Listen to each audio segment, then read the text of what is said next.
Bienvenido a Primera Página Buenos y bienvenido a Globovisión. Buenos días, saludos a todos y encantado de estar nuevamente aquí. Hemos querido hoy viernes, profesor, consultar su opinión como experto en la materia, porque esta semana se conoció a fondo parte de lo que es la reactivación por parte del gobierno del presidente Nicolás Maduro del denominado arco minero de Guayana. Ya en el año 2013 se había hablado acerca de este arco minero, no solo con la reforma de lo que en años anteriores se había aplicado también a partir del año 2008-2009 con el denominado Plan Caura. Se está hablando de una explotación importantísima de oro, cobre, plata y coltán en este arco minero del Orinoco, esto como parte de los convenios que suscribe el Estado venezolano para la explotación de estos minerales con varias empresas internacionales, sobre todo empresas canadienses y chinas. En líneas generales, antes de pasar con algunos aspectos específicos, profesor, su opinión respecto de lo que es esta activación nuevamente del arco minero. Sí, es una denominación incluso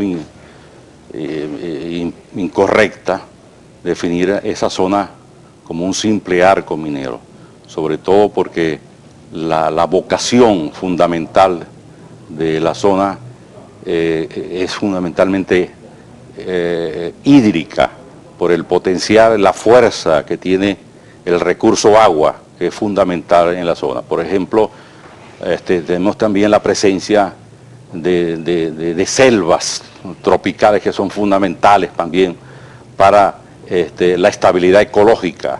Entonces, todo eso forma parte diríamos, de las reservas ecológicas del país, del sur del Orinoco. Entonces, definir eso simplemente como un arco minero es sesgar, definir aquello impropiamente, pero además no es la primera vez que se intenta. En 1997 se presentó una propuesta de explotar intensivamente la reserva forestal de Imataca. En el gobierno del presidente Caldera. Sí, yo impugné ante la Corte Suprema, conjuntamente con un grupo de venezolanos, me acompañó el jurista Tulio Álvarez, los movimientos ambientales, se hizo la prensa, un gran movimiento nacional, y en aquel momento logramos paralizar ese decreto y que generó todo ese movimiento que condujo a la aprobación de los derechos ambientales en la Constitución, porque había que preservar el sur de Venezuela, y el Estado venezolano tomó una decisión hace de proteger el sur de Venezuela para mantener las reservas de agua del país. Entonces, más importante que el oro, más importante que esos recursos que se plantean ahí de carácter inmediatista, fiscalista, son los recursos estratégicos insustituibles del agua, de los bosques tropicales, ahí fundamental. Ahora, profesor, fíjese que recientemente el presidente del Banco Central, Nelson Merentes, habló de que en un lapso de 20 o 25 años podrían extraerse de este arco minero del Orinoco, como así lo han denominado, aproximadamente, dijo, 100.000 millones de dólares en oro y cobre de este arco minero. Esto es sin duda sería un importante ingreso para la República. Ahora, la pregunta sería, ¿realmente a qué costo? El impacto ambiental, hídrico, ecológico que puede tener o que podría tener esta explotación minera en el arco del Orinoco.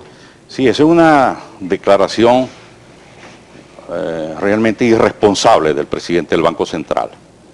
Irresponsable igual que el funcionario Can, que además hace una defensa como si fueran mineros cual nuevos garimpeiros del país. Y la propuesta supuestamente de resolver el problema financiero también se fue vendido en aquella época. Fíjate que esta declaración aquí, esta entrevista en el Universal del 16 de junio... Vamos a colocarlo por esta cámara, por favor, profesor. Ajá. Aquí en aquel momento, en esta entrevista que nos hizo Roberto Yuste en el Universal, Caldera pagará el ecocidio de Imataca. Se pretendía hacer ver que se podía pagar la deuda externa con oro. Incluso el presidente Caldera lo decía ingenuamente, decía, es que me han vendido la idea de que podemos pagar la deuda externa con oro. Estaban los precios del petróleo bajos. Cada vez que bajan los precios del petróleo, entonces sale un plan inmediatista, fiscalista, que van a resolver. Eso sí, poniendo en peligro las reservas de agua dulce del país. O sea, ¿usted cree que la política en este caso, que además no es nada nueva, como usted lo señala y se ve además... Eso es algo de pan para hoy y hambre y sed para mañana. Sí, lo que le pregunto, profesor, es además, ¿usted cree que lo que se estaría hablando en este momento entonces es de cambiar el rentismo petrolero por un rentismo minero? Exactamente.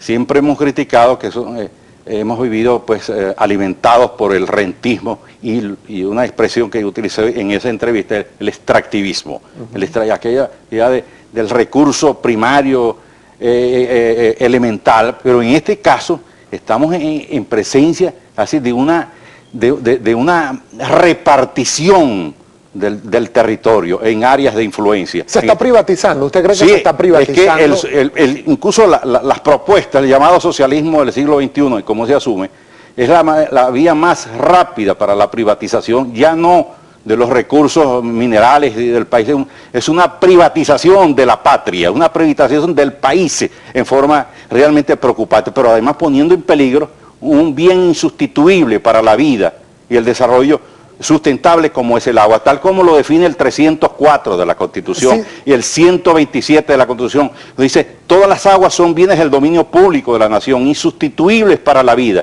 porque el oro es sustituible, el petróleo es sustituible, pero el agua no. Claro, ahora, sin embargo, doctor, por ejemplo, desde el Ejecutivo Nacional han dicho que se están tomando todas las previsiones para respetar el ecosistema en todo el arco del Orinoco, pero además dicen también que es una buena oportunidad para mejorar las arcas de la República Bolivariana de Venezuela y además aseguran que van a tener especial cuidado y atención de respetar no solo factores medioambientales, sino también a personas y comunidades indígenas que puedan estar habitando en zonas aledañas. Eso es absolutamente falso, porque todo esto está precedido de una medida que todo el país criticó, que es prácticamente la eliminación del Ministerio del Ambiente. Esto fue una estrategia. Primero se eliminó el Ministerio del Ambiente, se redujo a su mínima expresión, porque ya tenían el plan para que no se aplique la legislación, los derechos ambientales que están contenidos en la Constitución.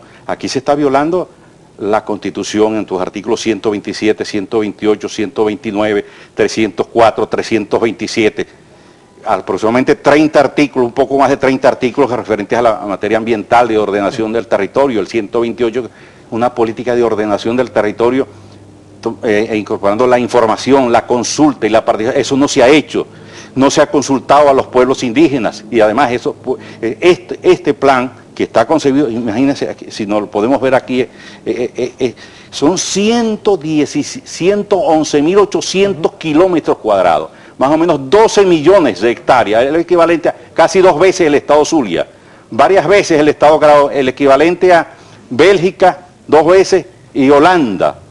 Eso es imagínate estas 4 áreas. Claro, pero quizá lo que está gravitando aquí también, profesor, sería la pregunta, bueno, ¿qué hacer con todos esos minerales que están allí además y que pueden ser explotados? Porque muchos países lo hacen. No, el Estado venezolano tomó una decisión de que el Estado Bolívar, la entidad regional Bolívar, en un 80% está protegido para preservar las fuentes de agua y el potencial hidroeléctrico, por ejemplo, que significa lo que significa el embalse del Guri. O sea, si colapsa el Guri y este plan minero extractivista conduce al colapso, fíjense que intervienen prácticamente la cuenca baja del Caroní, se destruyen la reserva forestal de Imataca, son 30, prácticamente liquidan, sacrifican todos los bosques de Imataca.